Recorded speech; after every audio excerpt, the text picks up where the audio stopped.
O sea, top 3 películas, ¿cuáles serían para ti? En primer lugar, el Doctor Zhivago. El Doctor Zhivago me parece una obra maestra. En segundo lugar, una película muy importante que se llama Indochina. ¿No la has visto? No le... Esa es una película que vale la pena que conozcas, que veas. Es de esta gran actriz francesa. ¿Cómo se llama? Esta mujer francesa, de Catherine Deneuve, Indochina. Es una gran película. De películas mexicanas, El lugar sin límites fue una gran película importante. De películas relativamente... bueno, también Los Puentes de Madrid. Te puedo decir 25,000 películas, soy muy... Bueno, ya con las 3 me llevo tarea porque no he visto Sí. ninguna de las 3. Qué No, mal. no, no. Qué mal. Bueno, lo que pasa es que son más bien clásicas. Fui muy aficionada al gran cine italiano. El gran cine fue el cine italiano del neorrealismo. Hay una película extraordinaria que se llama Una giornata particolare. La jornada particular con Sofía Loren y Marcello Mastroianni. ¡Wow! No, eres súper cinéfila. O sea, ya me quedó clarísimo. Sí, sí, Qué sí. increíble, también la voy a ver. Luego Sí, me pasas tus sí, recomendaciones. cómo no, cómo no. Pero ve Indochina, ve Indochina. Ya estamos empezando, de hecho, entonces justo, gracias por recibirme nuevamente, ahora de Gracias. tarde con un huipil divino. ¿De Gracias. dónde es tu huipil? Este huipil es de Xochistlahuaca, Guerrero. Wow. Tengo una duda, ¿en algún momento tuviste que de alguna forma cambiar tu vestimenta o no? Mira, sí, pero por tonta. Sí, sí, pero por tonta. Empezando con todo. Este, lo que sucede es que yo fui candidata a gobernadora muy joven. Entonces, tenía el pelo largo, durante muchos años usé el pelo largo y yo tengo el pelo medio chino, medio quebrado, entonces se me esponja así, medio afro, entonces el pelo largo y así, muy joven. Entonces quería verme mayor, quería verme más adulta y más adusta, las dos cosas, más señora. Y recuerdo que el primer año de gobierno me puse de traje sastre, que no tenía nada que ver conmigo. No muchos meses. Y luego me hacía unos trajecitos muy bonitos de pana, con pantalones para las giras. Pero nada más esa época. Luego ya me di cuenta que era una tontería. Pero no iba mucho con este hilo que a las mujeres de pronto nos piden, inconsciente o conscientemente, que nos masculinicemos para que nos tomen en serio. Eso me pasó antes, no, ya en esa etapa fue más para volverme más adulta, para verme más vieja, Pero y a lo mejor con más este mayor, sentido que te tomaran con más seriedad o algo más mayor, más para mayor. volverme más mayor. Sí, piensa que yo entré al gobierno entre los 32 y los 33 años, pues finalmente era joven Súper joven. en esa época y no solo la primera mujer, no solo una mujer ligada al movimiento campesino, de pues, Tlaxcalteca, sino, bueno, eran muchas cuestiones disruptivas, ¿no? Me supongo. La semana pasada nos quedamos, porque fue una conversación súper enriquecedora, que nos fuimos a muchísimos lados, pero en tu biografía nos quedamos en esto de tu diputación local, que de pronto entonces tú dices, no pueden simplemente a mí ponerme la candidatura, nombrarme candidata, sin antes pasar por las personas que, Sopesar las exacto, que cosas con el equipo con el que jerárquicamente yo participaba. eres diputada local y posteriormente a esa experiencia eres diputada federal.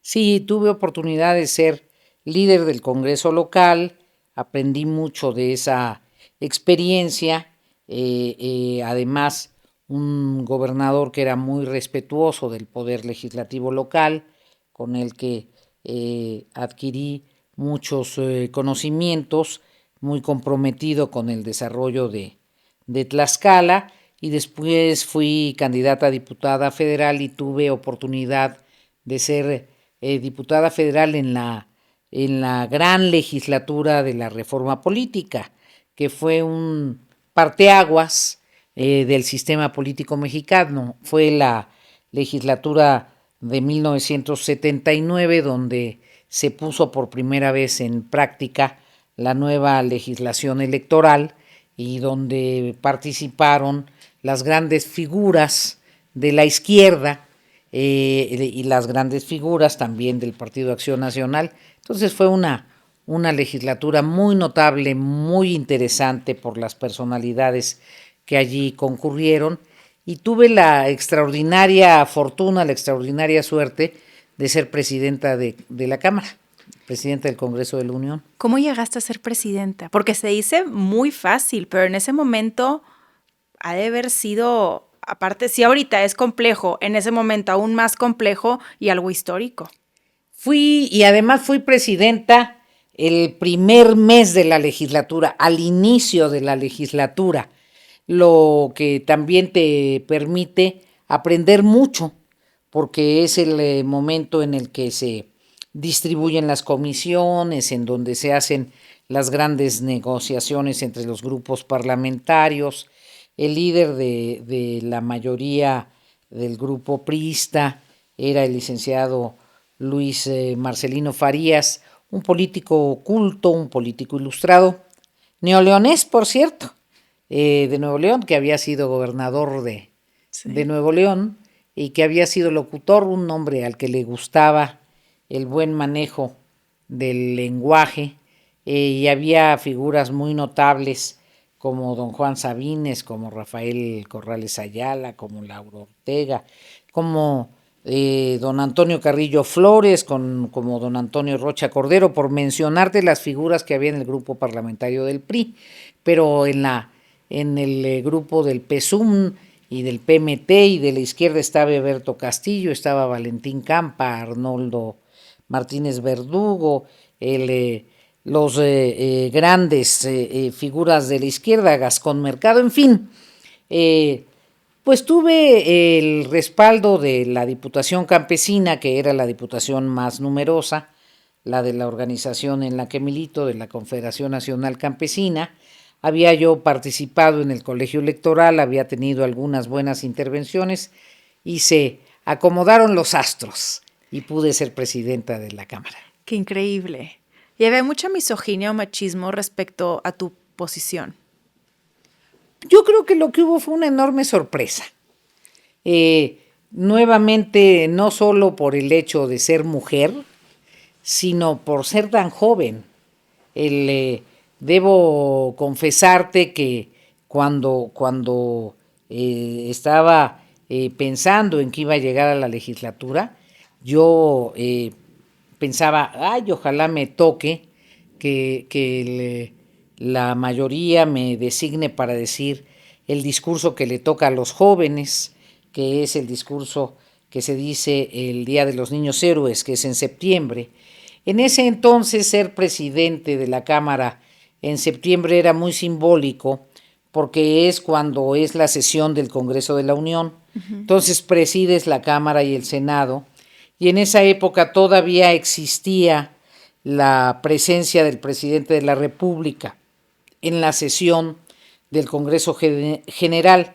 Entonces el presidente de la República presentaba ante la nación su informe y el presidente del Congreso le contestaba su informe.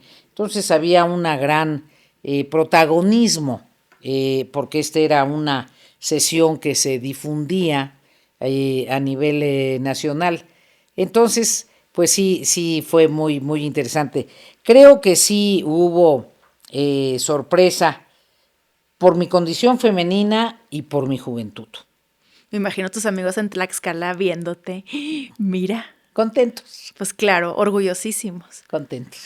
Justo en este momento de tu vida en que eres diputada federal, te vas a Tokio junto con una bancada era la bancada de algunas diputadas. Sí, era una delegación que íbamos a China, invitadas por la Federación de Mujeres Chinas, y para llegar a China en ese entonces volábamos haciendo escala en Tokio y de ahí íbamos a China.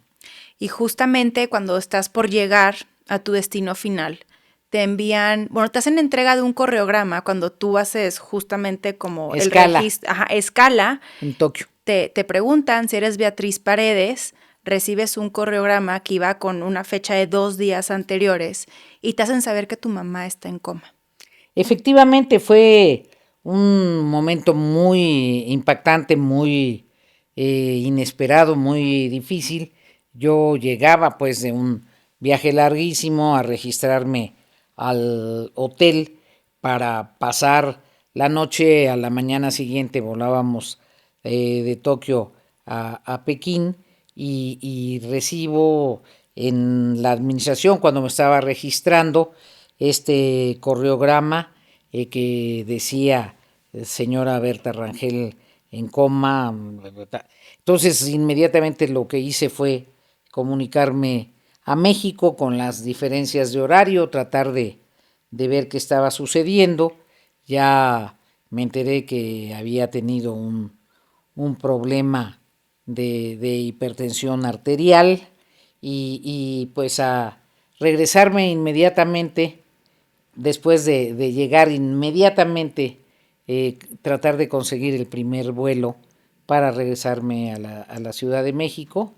Logré salir como 3 o 4 horas después hacia México y ya el aeropuerto ya había localizado a mi hermano y al compañero de mi madre, y ya pues llegamos al hospital. La atendieron en la clínica del ISSSTE que está en Tlatelolco.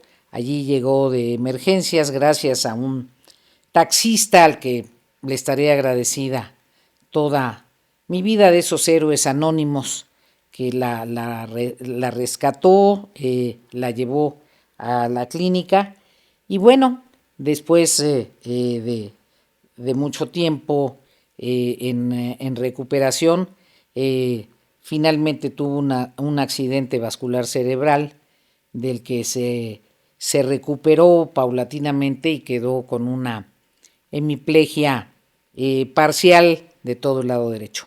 ¿En qué sentido te transformó a ti todo lo acontecido con tu madre? Mucho, me transformó mucho. Pienso que fue determinante en mi manera de ser. En primer lugar, bueno, pues yo de por sí relativizo las cosas. Soy una persona que relativiza las cosas. No califico las cosas como en términos generales. Me he dado cuenta que los demás las califican. A mí me importan muy pocas cosas. Me importan las cosas esenciales. Me importa la vida, me importa la muerte, me importa el amor, me importan muy pocas cosas. A la gente le importa el dinero, a mí no me importa mucho el dinero. A la gente le importan las posesiones, a mí no me importan las posesiones. Yo relativizo las cosas. A las personas le importa el oropel. Para mí el oropel no existe. Entonces creo que darte cuenta de que lo verdaderamente trascendente para una persona puede ser en un momento dado poder mover 15 centímetros más o 20 centímetros más su brazo, porque esa es la diferencia entre poder comer autónomamente o no comer autónomamente, pues te das cuenta que el 95% de las cuestiones que le preocupan a muchos son irrelevantes. Qué impresionante que aparte en el transcurso de tu vida estas lecciones tan trascendentales las has tenido a una muy corta edad. Pues no sé si a muy corta edad, pero Yo te diría que muchas personas creen que no se aprende en cabeza ajena y yo sí creo que se aprende en cabeza ajena. Que si eres capaz de observar y tienes la humildad para reconocer lo que le sucede a otros, sí puedes aprender con la experiencia de otros. Algo que siempre había sido para mí una lección es esa fortaleza, esa decisión de sobrevivir, de salir adelante, que no solo viví en mi casa con mi madre muy claramente, esa fuerza, pues esa fuerza la vi, mi madre se quedó muchos meses como vegetal y de ahí fue reviviendo, entonces una, una capacidad de lucha excepcional que yo he visto en otras personas, en otras circunstancias, muy claramente.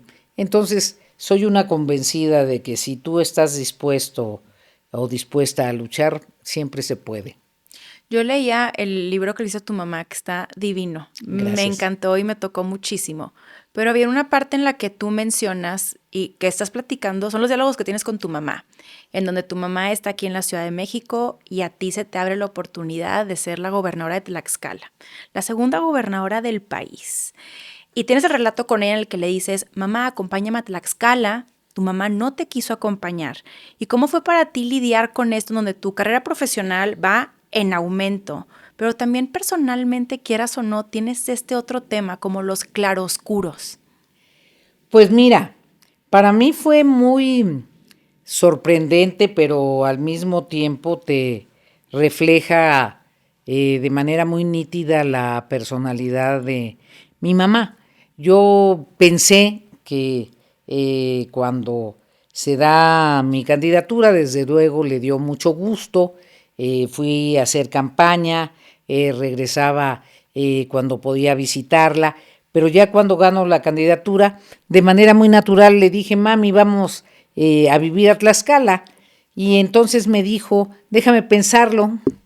Le digo, bueno, piénsalo por favor. Pero yo estaba convencida de que me iba a decir que sí. Le dije, bueno, en Tlaxcala vas a vivir conmigo, vas a tener más comodidades, es más fácil que te cuiden en las enfermeras, en fin.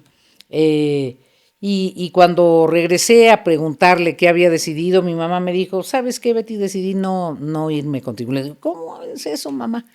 Él me dijo, mira, yo aquí en el edificio, porque vivíamos en un edificio donde habíamos vivido hace muchos años, en el edificio soy la señora Rangel que camina en su silla de ruedas, pero todo el mundo me conoce. Aquí cerca está el Sanborns, cerca está Liverpool, yo conozco los restaurantes que me gustan, sé cómo tomar el sitio de taxis y me llevo muy bien con el conserje, un conserje muy amigo nuestro que se llamaba Prisciliano y su esposa Conchita. Entonces yo tengo organizado mi mundo. Aquí soy la señora Rangel, que tiene problemas, pero que sabe desempeñarse. En el edificio tengo un papel en la organización de condóminos y en Tlaxcala voy a ser la mamá inválida de la gobernadora. Entonces, no, Beatriz, no me voy contigo. Me pareció, primero, que me reflejaba nítidamente su personalidad y segundo, que tenía razón. Tenía razón. Porque ella no tenía por qué subsumir su personalidad por mis circunstancias y aunque yo lo sentí mucho, pues tenía que organizarme para poderla apoyar en la Ciudad de México. Cuando venía a México la visitaba desde luego, generé los elementos que me permitían respaldarla, pero bueno, pues pues me proyectó lo que siempre fue una mujer fuerte y autosuficiente. Hasta en eso dando lecciones tu mamá. Efectivamente. Qué impresión. Y ahorita justo que hablábamos de tu etapa como gobernadora, has mencionado que aun y cuando fuiste la segunda mujer gobernadora del país, que el ser mujer pasó a ser asunto secundario. Pero aunque tú lo consideras como asunto secundario, ¿fue realmente fácil? Ser gobernador o gobernadora nunca es fácil. quien piensa que ser gobernador o ser gobernadora es fácil, simplemente no entiende qué es ser gobernador o ser gobernadora. Gobernar es una actividad compleja que requiere que pongas todo tu talento, todas tus habilidades en juego y que tengas un diseño muy claro de a dónde quieres impulsar el desarrollo de la entidad federativa que puedes conducir. Supone la integración de un muy buen equipo de trabajo. Yo pienso que la tarea de gobernar no es una tarea de una persona sola, no creo en los liderazgos iluminados, creo que es indispensable saber trabajar en equipo, saber articular la capacidad de varios, saber convocar a los mejores y creo que tienes que tener claramente fijados los objetivos, un diseño de planeación preciso y eficiente de hacia dónde quieres ir. Yo tenía la ventaja de que conocía muy bien el Estado. Había sido líder del Congreso, había trabajado con un muy buen gobernador, había sido diputada federal en 2 ocasiones por los distritos del Estado, había sido dirigente de la organización campesina más importante, entonces tenía un conocimiento a detalle del Estado, conocía sus problemas y había una prospectiva, pero sobre todo tuve un buen equipo de colaboradores y como ya te he comentado, soy excesivamente trabajadora. Dicen que soy una workahólica. ¿Y tú te consideras o no? No es que me considere, pregúntaselo a mis colaboradores. Pero no te cachas tú en algún momento que digas, ya párale, Beatriz, andamos, mira, del tingo al tango, ni un descanso. Fíjate que lo que pasa es que me di cuenta que era workahólica a tiempo y entonces decidí tener 3 equipos para que la gente no padezca. Uno de los problemas que tiene el sistema político mexicano es que si tienes un jefe enloquecido que trabaja muchas horas, todos tienen que tener ese ritmo y muchas veces echas a perder familias, no respetas sus estilos personales, no es funcional además. Entonces, como yo me di cuenta que esa era una de mis características, trabajar un poco de corrido y en horarios peculiares, entonces decidí armar 3 equipos para que mi dinámica de trabajo no tuviera que ver con mi entorno inmediato, que pudiéramos tener diferenciados. Entonces entraba un equipo, seguía otro equipo y seguía otro equipo y listo. Entonces, al menos tenía claro hacia dónde iba, hice un programa de planeación con una gran participación social, un buen equipo de trabajo y afortunadamente contamos con el respaldo del gobierno federal para ir avanzando. Ahorita si volteas en retrospectiva a esa etapa en tu vida, ¿hay algo que habrías hecho distinto? Varias cosas hubiera hecho distintas. Ah, sí. Varias cosas, sí. Yo pienso que hubiera sido mejor gobernadora si soy gobernadora 6 años después. Siempre lo pensé. ¿Por qué? Pienso que llegué demasiado joven. Okay. Que me hubiera servido tener un poquito más de experiencia. La parte legislativa me quedé corta. Ahí me quedé corta. Y en la parte agropecuaria y agrícola, que era mi fuerte, lo que mejor conocía, donde se supone que iba a ser espectacular, fui demasiado perfeccionista. Entonces, como fui demasiado perfeccionista, me tardé en arrancar porque me presentaban un proyecto y no, le falta esto y le falta el otro. Me presentaban otro proyecto, no, ¿y por qué no te fijaste en esto y en lo otro? Y me presentaban otro y siempre les encontraba peros. Entonces, me tardé en arrancar y en la agricultura y en la educación no te puedes tardar porque tienes muy poco tiempo. 6 años para las cuestiones agrícolas y para las cuestiones educativas son poco tiempo. Entonces, en la parte agrícola debía haber sido mucho mejor, pero me tardé en arrancar como 2 años, por perfeccionista. En lo demás, yo diría,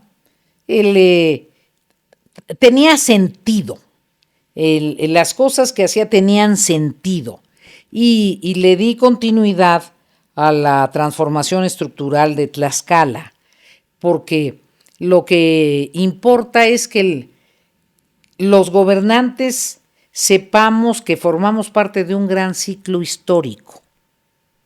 Okay. Si no te comprendes como parte de un gran proceso histórico y crees que eres el rey del mambo, ya te confundiste.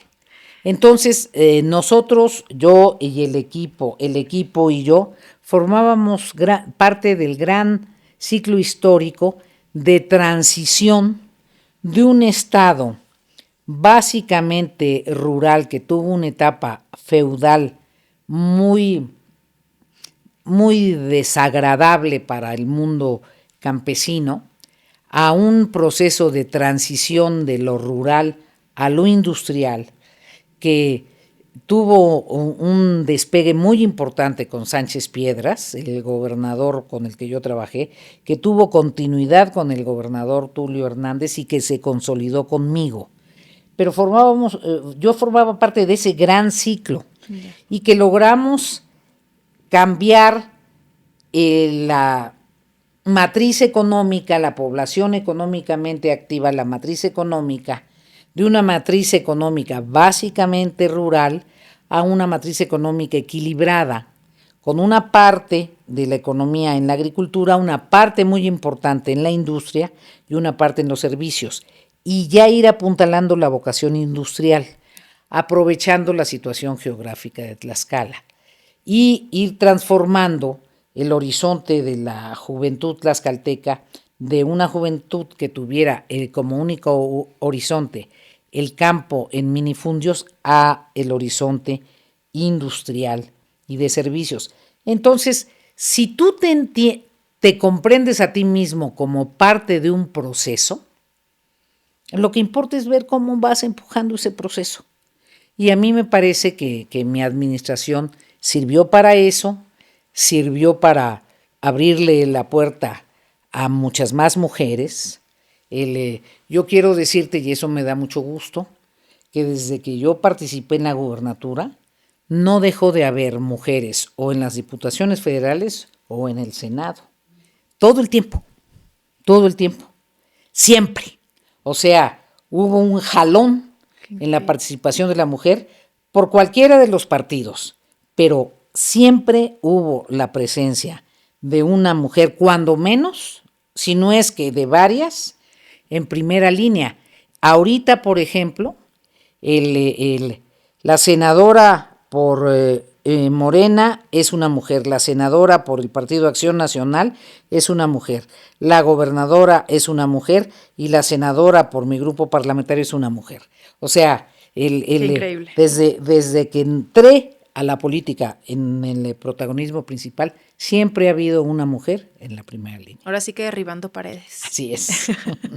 Abordaste unos temas que me encantaría conocer tu diagnóstico actual porque poco se habla de ellos, siendo uno de ellos el sector campesino. ¿Cuál es tu diagnóstico actual respecto a este sector? Pues estoy muy preocupada porque me parece, en primer lugar, que esta administración federal no ha comprendido bien la diversidad y la complejidad que hay en el sector, y si lo comprende, las políticas públicas que ha destinado al sector no son correctas o no son suficientes. Nuestro sector, el sector campesino, tiene un grupo importante de gente muy pobre, con alto grado de marginalidad, que dispone de tierras o de temporal o de minifundio o en muy bajas condiciones de productividad, que requieren respaldos y apoyos directos para producir y para desarrollar agricultura más o menos de sobrevivencia. Luego, inmediatamente después, hay un importante número de productores que fueron dotados por el proceso de la reforma agraria y que son ejidatarios o comuneros, campesinos o pequeños propietarios, que teniendo parcelas pequeñas o organizaciones de productores medianos, se fueron defendiendo y lograron volverse productivos y lograron insertarse en la agricultura de mercado regional. Este grupo de productores requieren de respaldos muy claros de los programas institucionales, financiamiento, apoyos para la mecanización, apoyos en los insumos, apoyos para la comercialización, pero ya juegan en el mercado, en los mercados regionales, desde luego en la agricultura para el autoconsumo, pero también juegan muchas veces en la exportación, dependiendo del tipo de cultivo que realicen. Este segmento que diríamos que es intermedio bajo, se quedó sin apoyos. Le desaparecieron respaldos muy importantes, desapareció el seguro agrícola, desaparecieron la financiera rural, desaparecieron los programas de apoyos a la comercialización, desaparecieron muchos programas claves para este segmento. Después, y este segmento está metido en muchísimos problemas. Después hay los productores intermedios que han tenido altas y bajas en función de un periodo muy difícil en donde ha habido sequía. La sequía ha sido un asunto muy relevante en estos últimos años. En el país hemos tenido una política hidráulica muy escasa, poco dinero para la política de irrigación, para expandir las áreas de riego.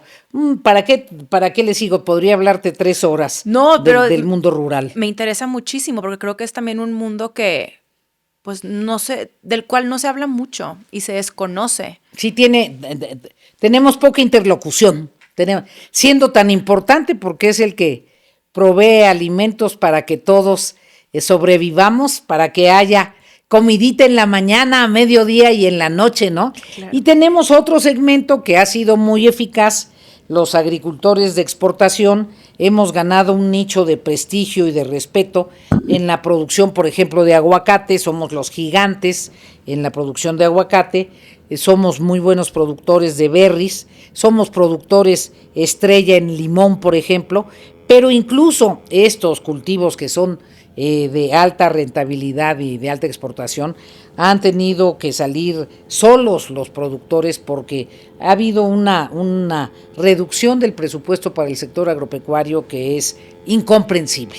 Sí, me imagino que también ellos enfrentan este problema del crimen organizado, donde también han metido mano en esos cultivos. Sí, el problema de la inseguridad en el campo es un asunto muy grave, de la inseguridad en los ranchos, de la toma de los ranchos, que seguramente tú tienes algunos reportes porque sucede mucho en el norte del país. Mucho. Y el problema de muchas regiones campesinas en donde la presencia en cultivos ilícitos se ha multiplicado. Qué tristeza que se habla poco de eso.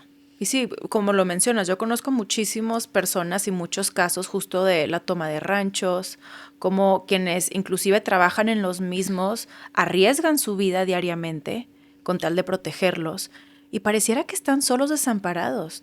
No está la presencia del Estado en estos lugares. Eso es gravísimo y yo creo que es uno de los asuntos que requieren mayor atención porque si no, esta expresión de que tenemos regiones del país en donde parece que hay un Estado fallido, tiene sustento. Yo quisiera también conocer qué más te preocupa, qué otras cosas te preocupan. ¿Qué me preocupan en México? En México. Bueno, vamos a ver México y luego también a nivel global, porque me supongo que bastantes cosas. Ahorita hablabas de el sector educativo, me supongo que hay una preocupación también. Las juventudes. Mira, creo que has abordado el tema más delicado para el país. Creo que es evidente y es un asunto que está en la preocupación cotidiana de un gran número de mexicanos, que es el tema de la inseguridad, tanto de la inseguridad en la vida cotidiana, de aquellos pequeños comerciantes, de aquellas personas que antes podían realizar sus negocios sin ningún problema y que ahora les cobran derecho de piso, de aquellas personas que transitan por la carretera y que de repente temen hasta por su vida. Creo que el tema de la seguridad es uno de los grandes asuntos en la vida nacional y me parece que simplemente con una visión objetiva, serena, crítica, se tendrá que establecer una gran reflexión para construir una política de seguridad pública y de seguridad nacional suficiente que garantice la tranquilidad y la concurrencia en la vida cotidiana de paz y convivencia tranquila para todos los mexicanos. Yo diría que esa es una de las principales prioridades en el país. Y pienso que hay un conjunto de elementos que que requerimos para aprovechar la coyuntura extraordinaria que por razones geopolíticas tiene México. Finalmente, los astros nos protegen. Se ve que la Virgencita de Guadalupe se lleva bien con los hados del mundo, porque el hecho de que el nearshoring encuentre en el territorio mexicano un espacio para que muchas de las inversiones que estaban colocadas en Asia regresen al continente americano, hace que sea indubitable la posibilidad de que se generen fuentes de empleo en nuestro país. Pero eso supone de manera indispensable una gran política de infraestructura, una gran política energética, una gran política de capacitación profesional ligada a las expectativas laborales y desde luego un salto cualitativo en la calidad de nuestra política educativa y la pertinencia, la certidumbre de un Estado de Derecho que le dé certeza a todos quienes quieran invertir en nuestro país. Entonces, me parece que estamos llamados a que esta gran nación que por razones circunstanciales y por el trabajo de los mexicanos y por las instituciones existentes ha podido conservarse como la 15ª economía del mundo, pueda seguir avanzando, requiere la vigencia plena del Estado de Derecho y no ignorar que estamos en la era del conocimiento. Requerimos una gran revolución científica y tecnológica. No nos podemos quedar al margen de los avances tecnológicos del mundo, porque la ciencia y la tecnología avanzan y quien no se incorpore a ese avance simplemente se sale de la historia. ¿Y percibes ahorita con la oferta política que tenemos que hay quienes sí aborden estos temas que mencionas para solucionarlos, o percibes algunos proyectos que inclusive tú los consideres como ponen en riesgo este avance? No quisiera volver esta entrevista electoral, porque y no la quiero volver electoral, porque si te digo, si los considera, B no los considera, C los considera, D, entonces parecería que lo que estamos construyendo es un panfleto en favor de alguien. No, yo pienso que es indispensable independientemente de quién llegue al gobierno, que haya una política consistente de certidumbre para la inversión. De certidumbre para la inversión. Sí. Que haya una política de avanzada en materia de innovación tecnológica y de desarrollo científico. No se puede eludir porque el mundo está en esa sintonía y no es cierto que un país con nuestra latitud pueda abstraerse de esa sintonía. Lo que importa y lo que sería lo mejor para los mexicanos es que tuviésemos la capacidad de que el Estado mexicano se ponga a la vanguardia de eso y que desarrolle los instrumentos para que el conjunto de la sociedad se beneficie de ello y que se propicie que nadie se quede fuera. Entonces, para ello sí es indispensable que haya la suficiente calidad educativa y las suficientes oportunidades para que los sectores sociales que tienen menores condiciones puedan acceder a esas oportunidades. Saliéndome un poco del tema político, ¿es cierto que te dan miedo los gatitos? Los gatitos y los perritos me encantan, pero me dan miedo. Es que no puedo creerlo. Y mira, me congelo. Se ve que me pasó algo porque de chiquita tenía un perro como Rintintín, tenía un pastor y ahí incluso me platica mi hermano que me llevaba yo muy bien. Algo me pasó, pero así me quedo, así, ay, ¿qué pasa el gatito? Sí. Es verdad. No puedo creerlo. ¿Y a qué otras cosas le tienes miedo? Le tengo miedo a muy pocas cosas. Ah, sí, a los gatitos, una de ellos, y a los perritos. Sí, me quedo congelada, sí. Sí, en realidad casi no le tengo miedo a nada. Ahorita que te ríes, también me da curiosidad conocer qué te hace reírte a carcajadas. En general me río. En general me río. Los buenos chistes me hacen reírme a carcajadas. Como soy muy lectora y me gustan mucho las caricaturas, soy muy amiga de los pingüinos, por ejemplo. Entonces, veo mucho películas de niños. Ah, sí. Madagascar me hace reír. Soy feliz con Madagascar.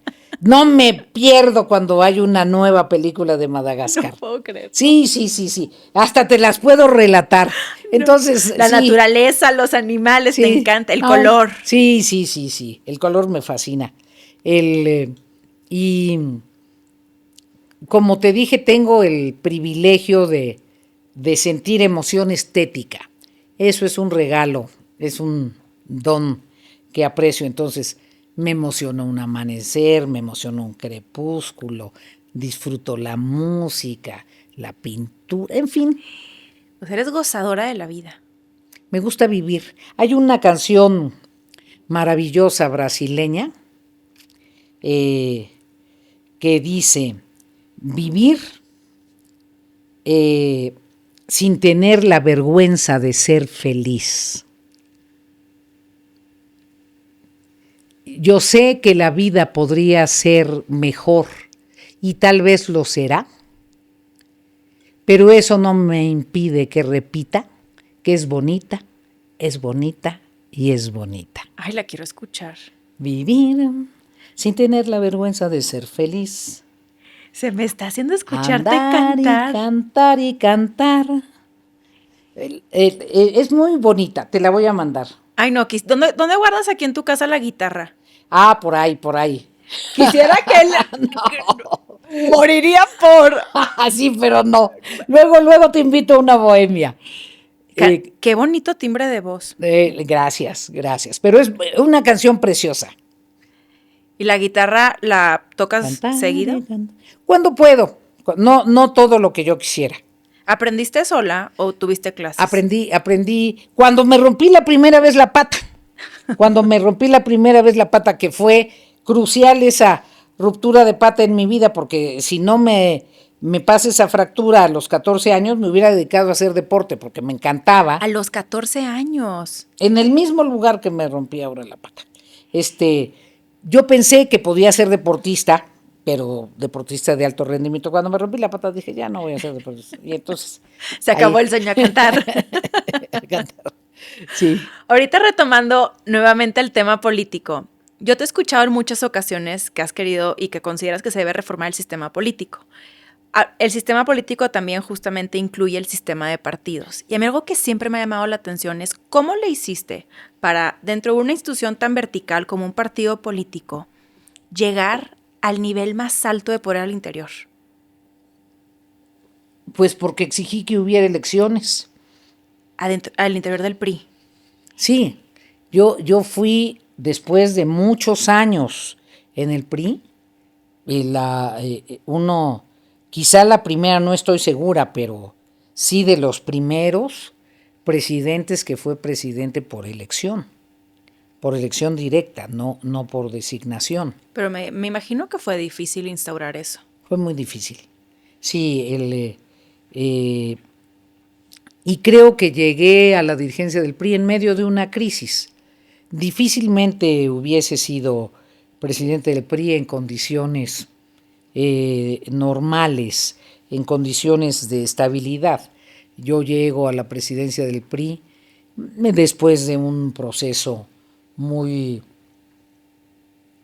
traumático como fue el de la pérdida de la presidencia de la República.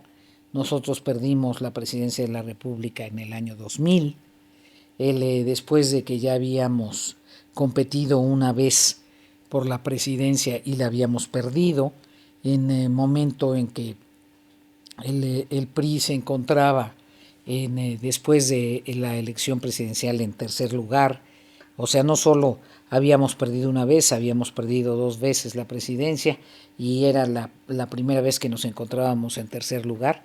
En ese momento hay elecciones internas en el PRI, un método que no se utilizaba tradicionalmente y llego por elecciones. Sí. Qué increíble.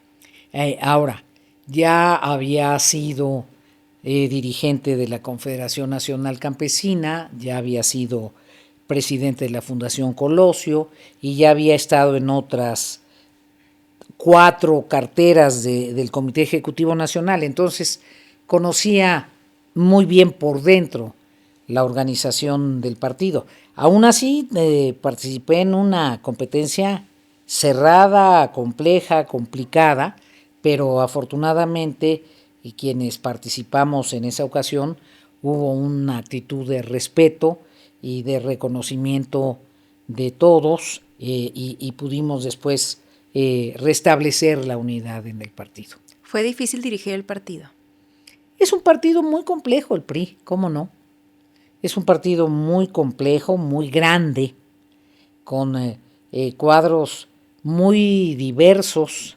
Es un partido auténticamente nacional y es un partido en donde hay personas que son militantes desde hace 40, 50, 60 años y hay jóvenes que son militantes desde hace 5 años. Entonces tienes que saber escuchar y entender a una enorme diversidad, tanto social, profesional, como regional, y es un partido que tiene grandes organizaciones obreras, campesinas, de profesionistas.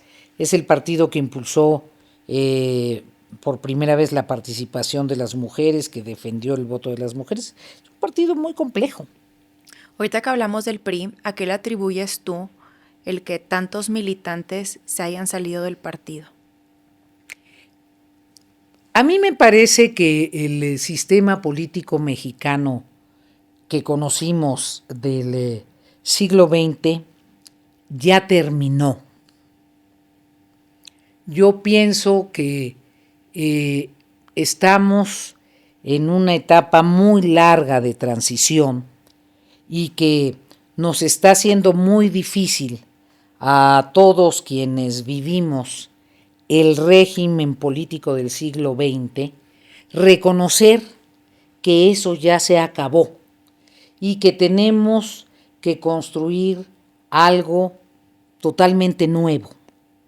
Y pienso que esta administración, la actual, el gobierno 2018-2024, no fue un salto hacia adelante, sino se planteó una involución, lo cual sirve para confundir más, porque en lugar de asumir que necesitamos transformar el sistema hacia adelante, al darse un impulso que lo que pretende es restaurar el autoritarismo, eso confunde. Entonces lo que creo es que hay una etapa de gran confusión, y esa etapa de gran confusión pues afecta a todos, y pienso que en esa etapa de gran confusión todos los partidos, no solo el PRI, todos los partidos tienen que encontrar su nuevo lugar en el espacio. Me parece que las personas, los ciudadanos en general, no se sienten representadas en los partidos políticos. No está el mexicano de 2023, no está representado suficientemente en el partido político que sea. Entonces, creo que eso está pasando. Y pienso que algo que es muy triste es que la evolución democrática, que con sus estire y afloje, con sus tensiones, venía dándose del 2000 para acá, de repente se detuvo, y el regreso autoritario de 2018 para acá, con la presencia de un presidencialismo, de un hiperpresidencialismo excesivamente fuerte, nos pone en un riesgo de que en lugar de que avancemos a un régimen semiparlamentario con una presidencia mucho más acotada, a partidos mucho más abiertos, con menos verticalismo en su conducción, estemos tratando de reproducir el viejo PRI, y el viejo PRI ya no tiene espacio en México, desde mi perspectiva. Es mi posición, al menos. ¿A qué le atribuyes tú el que actualmente los ciudadanos, los mexicanos en general, no se sienten representados en los partidos? Pues porque no están representados. ¿Y será porque los partidos no abren las listas, no abren las puertas? ¿Qué será que justamente no existe esta representación? Porque primero tendríamos que saber qué es lo que quieren los ciudadanos actuales, cuáles son los valores que congregan a los ciudadanos actuales.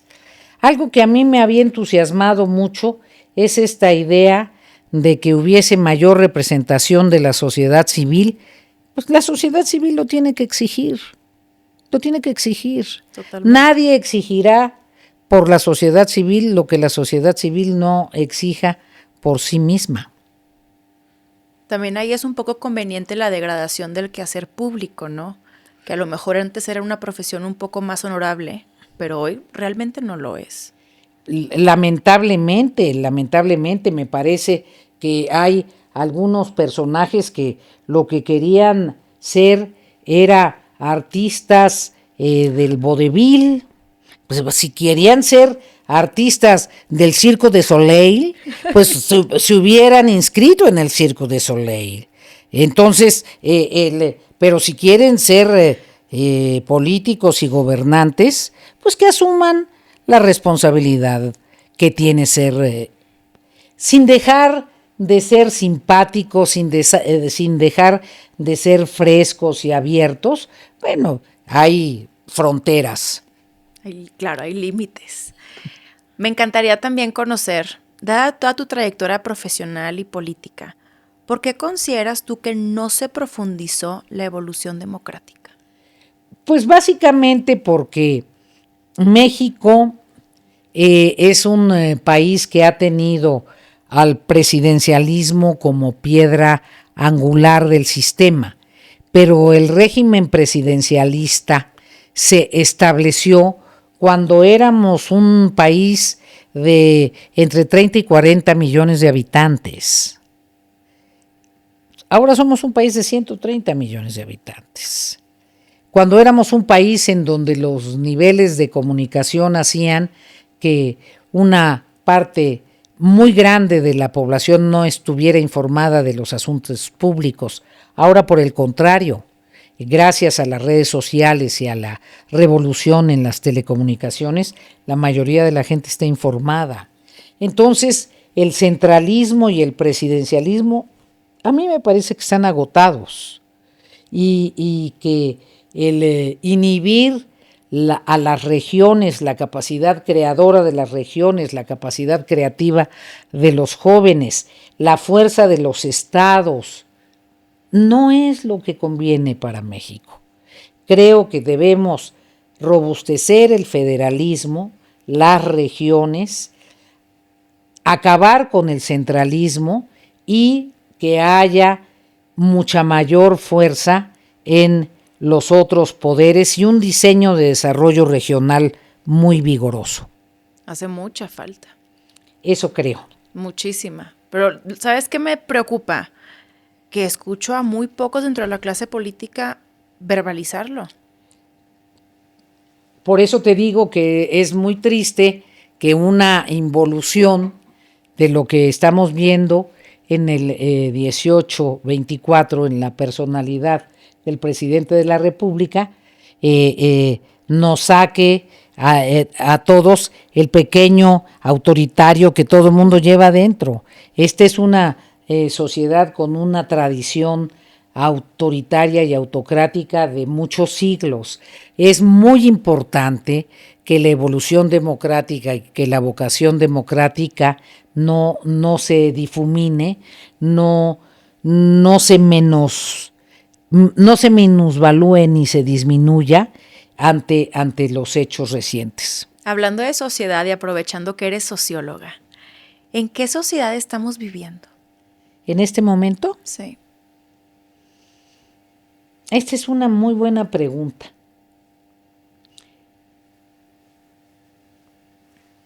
No sé si en una sola sociedad. No sé si toda la sociedad mexicana esté viviendo en una sola sociedad o en una sola dimensión. Uh-huh. No sé. Pero es evidente que estamos, como bien dijo algún pensador italiano, en la época del Homo Videns. Mucho está en lo que se mira, en lo que se ve. Muchos jóvenes están pendientes de su representación en las redes, en las fotos, pero no sé si esa misma obsesión por la representación visual y por lo que las redes cuentan de sí mismos, de la sociedad, esté sucediendo en otros estratos sociales. Me parece que estamos viviendo en una sociedad que tiene un grado de fragmentación distinto, determinado por un fenómeno nuevo, que son las redes alternativas de comunicación. Completamente. Y aprovechando también tu perspectiva sociológica, te han preguntado en muchas ocasiones por el PRI. Y tú has dicho en muchas ocasiones también, yo soy Beatriz Paredes, yo no soy el PRI. ¿Por qué será para los mexicanos o en general para cualquier persona tan difícil distinguir entre una persona y un partido? Pareciera que son lo mismo, pero no lo son necesariamente. No, yo no creo que para los mexicanos. Para los mexicanos ni saben quién es Beatriz Paredes, hombre, o sea, Ay, ya, ¿cómo no, o sea, quienes piensan eso pues, se tienen en altísima estima. Yo creo que es para los comunicadores, es distinto. ¿Tú crees? Sí, o sea, los mexicanos, me daría de santos que en Tlaxcala me reconozcan. No, yo no tengo esos niveles de autoestima así que uno siente que existe. No. Mira, yo pienso que lo que pasa es que una parte importante de mi vida política fui una presidenta del PRI exitosa y esa parte de mi etapa como presidenta del PRI tuve mucho juego mediático. Creo que por eso se da esto. Y creo que también es una como disciplina de algunos comunicadores de mencionar un legislador con el partido político al que pertenecen. Yo siempre he pensado que los legisladores somos legisladores de la gente que vota por nosotros, somos legisladores de la sociedad que vota por nosotros, que nos postula un partido, pero al ser legisladores ya somos legisladores de la sociedad. Pero bueno, esas son de las cosas que se van dando. Correcto. ¿Por qué consideras que hay tanta impunidad en México? Porque es indispensable que seamos mucho más eficaces en el sistema judicial y que no haya complicidad de nadie. Y actualmente hay complicidad. De todos. Qué duro. Pues sí. Como que una vez que lo dimensionas dices, ¿cuándo va a mejorar esto? Es uno de los grandes problemas de nuestro país. ¿Te preocupan las juventudes? Las admiro primero. Yo creo en los jóvenes, claro que me preocupa. ¿Sabes qué pienso? Que los jóvenes de esta época son extraordinarios, son muy valientes, pero que les está tocando vivir una etapa bien dura porque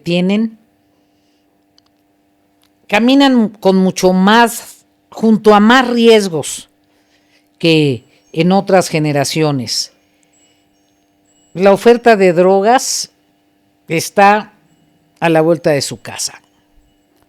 Creo que para un joven en esta etapa no volverse adicto es un esfuerzo de voluntad y de información crucial. Creo también que por eso los admiro más, por cómo vencen esta circunstancia o cómo conviven con un mundo que realmente tiene esta oferta de adicciones tan a la mano y creo también que es un mundo que con la revolución en telecomunicaciones ha generado un espacio de expectativas extraordinario. Tú, a partir de tu celular, tienes acceso a prácticamente la información de todo el mundo en tiempo real y tienes muchísimas expectativas. Y estudias en función de las expectativas y crees que las vas a alcanzar muy rápidamente y resulta que terminas tu carrera y las ofertas reales que encuentras en función de lo que estudiaste no se parecen a las expectativas que te formaste. Entonces es una etapa con grandes expectativas, pero con un umbral de satisfacción de las mismas muy reducido. Entonces, me parece que es una etapa fascinante, pero una etapa también muy difícil. Para ir concluyendo un poco, que la verdad no quiero concluir, quisiera seguir aquí horas, pero hay 3 cositas que quisiera conocer en un plano un poco más personal. ¿Qué has sacrificado para llegar hasta donde estás en tu carrera profesional? Dedicarme al arte. ¿Lo has sacrificado? Pues sí, dedicarme al arte. Hablando del arte, ¿tú sabes qué pasó con todo el arte que estaba en Los Pinos, perdón? No, pero si quieres pregunto. Sí, porque decía, había una colección divina y me han dicho que ya no está. Bueno, pues seguramente la deben haber enviado a Limba o algo, pero si quieres pregunto. Sí, estaría padre. Segundo, ¿aún sueñas? Siempre sueño. ¿Y en qué sueñas constantemente? Ah, no, yo, como me encanta las galaxias, siempre, yo siempre estoy pensando en el espacio interestelar. ¿En serio? Siempre, siempre. Sí. ¿Y no te genera algo saber que el espacio es infinito? Al contrario, me genera interés, me parece fascinante que sea infinito. Me parece extraordinario. Qué bueno que sea infinito. Sí.